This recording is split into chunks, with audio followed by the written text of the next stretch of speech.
I decided to be a physician when I was 4 years old. I was inspired by the physician that I met.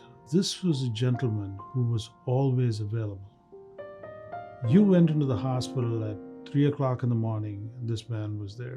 Once you get into the field and you actually deal with patients, you recognize that you can't necessarily take time off. These patients are yours. They're your responsibility. When people get scared, they don't report for routine care.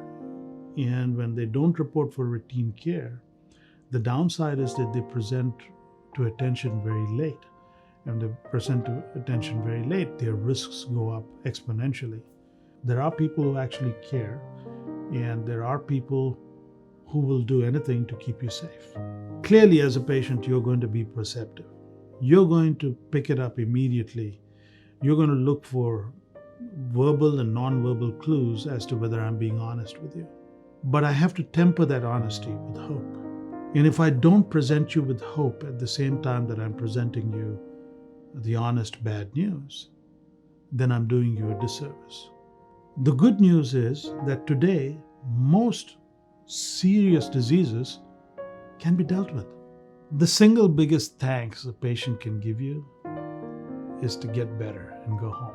I was actually quite happy professionally and personally in New York. I've been in New York for a long time, but at some point you say, been there, done that, got that t-shirt, what's the next thing? So I began to wonder what it would be like to go and actually build a new program. We're doing much more complex things that were not being done here before.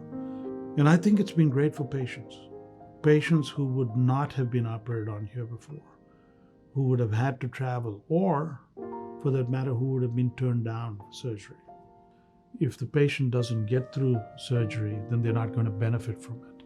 So we got to get them through it.